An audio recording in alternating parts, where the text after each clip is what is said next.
Explainer. Today, we're diving deep into the emotional weight, the tactical data, and the absolute off-pitch drama of Spain's thrilling 1-0 victory over Portugal in the 2026 World Cup Round of 16.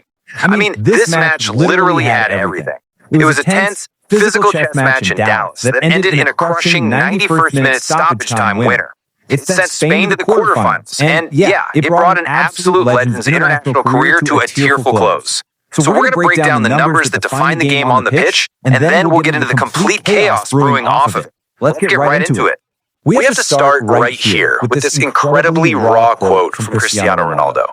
It really sets the emotional stakes immediately after that final whistle. The cameras caught him in tears, right? Clapping, waving to the Portuguese fans. And you know, when a player of this magnitude speaks with such finality, it reverberates across the entire sport. He knew this was his last dance on the global stage, and you can just feel the heavy weight of that unfulfilled ultimate dream in his words.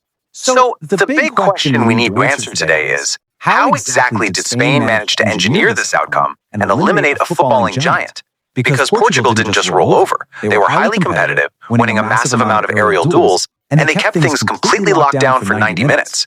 But Spain, well, they found the crack in the armor. Before we get into the cold, hard tactics of how they pulled it off, we need to acknowledge the history that was just written. The heartbreak, end of an era. Let's first look at the human element of this clash, marking the end of a truly legendary run in international football.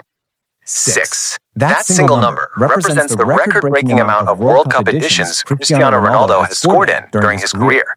Think about that for a second. Actually, really let that sink in. That is 20 years of sustained elite performance on the absolute most unforgiving stage in world sports. It's staggering.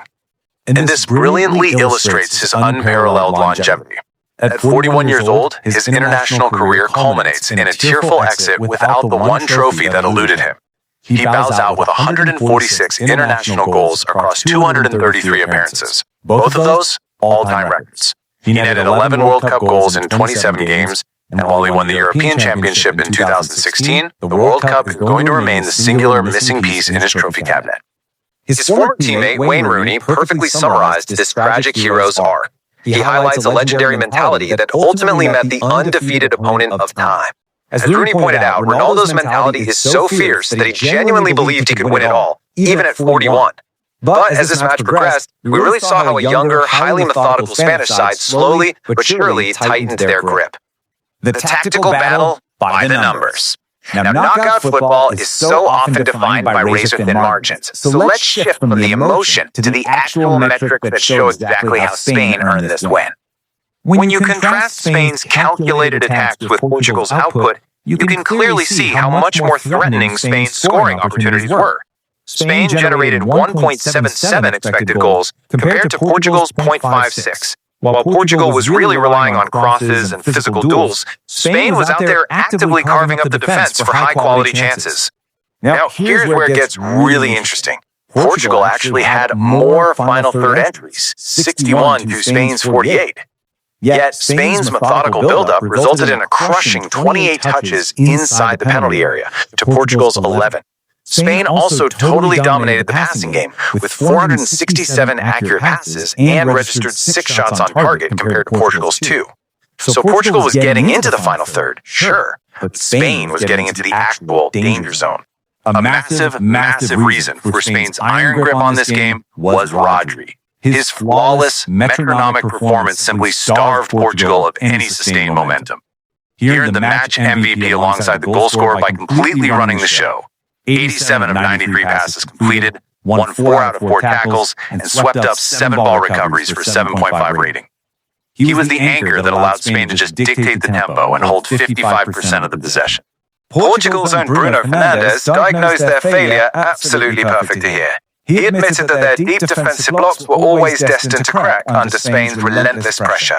I mean, you simply cannot sit back and absorb wave after wave of Spanish possession without eventually making a fatal error. And that breaking point, it arrived in the dying moments. The decisive strike, the 91st minute. Let's see how those second-half tactical adjustments set the stage for an incredibly dramatic finish in Dallas. Spain's manager, Luis de la Fuente, masterfully turned the tide here with 2 late game-winning substitutions. Early in the second half, Portugal had their best chance when Nuno Mendes rattled the crossbar, but he was subsequently subbed off injured. Sensing that shift in momentum, Spain brings on Ferran Torres in the 75th, and then Mikel Merino in the 85th. Right as everyone is bracing for extra time, Torres delivered this precise cross, and Merino arrives perfectly in the box to nod it home in the 91st minute. Just incredible timing. 14 short minutes. That is all Mikel Merino needed on the pitch to convert his only shot on target into a quarterfinal ticket for Spain. It was a cameo of absolute perfection. 8 touches, 4 completed passes, 1 ball recovery, and the goal that sent Portugal packing. Talk about maximum efficiency. So, with Portugal headed home, Spain advancing to play the winner of the US and Belgium, and Roberto Martinez officially stepping down as Portugal's coach, we have to ask, what bizarre controversies are shaping the rest of this World Cup? Because while the drama on the pitch has been incredible, the headlines off the pitch are turning into something entirely unprecedented. Drama beyond the pitch, USA versus Belgium. To answer that, we have to look ahead to this upcoming quarterfinal, which is currently engulfed in an unprecedented subplot, blending sports discipline with high-level politics. Objectively speaking, this sequence of events is highly unusual. It starts with the USA's leading scorer, Ferran Balogun, getting a red card in the round of 32, which normally carries an automatic one-match ban. But post-match, US President Donald Trump publicly calls on FIFA to review the suspension. Then FIFA makes a massive U-turn, controversially clearing Balogun to play against Belgium. As you might expect, the Belgian Football Federation is furious and is about to formally challenge this decision. FIFA came out and strongly defended their ruling with this statement. They maintain that overturning red cards is a standard procedure, despite the intense criticism coming from UEFA and Belgium right now. FIFA argues that reviewing the legal consequences of red cards, based on specific circumstances, happens all the time in modern football without sparking this level of outrage. Regardless of where you stand on the decision itself, there's absolutely no denying it adds an explosive layer of tension to an already massive quarterfinal clash. So, with legendary farewells on the pitch and unprecedented political drama off of it, we're left wondering who will actually survive this utterly chaotic path to the 2026 World Cup final. Will Spain's methodical dominance carry them all the way through? How is the U.S. going to handle the immense pressure and controversy in their match against Belgium? The margins are razor thin, and the stakes have literally never been higher. Thank you so much for joining me for this explainer. Keep your eyes on the pitch, folks, because this tournament is far from over.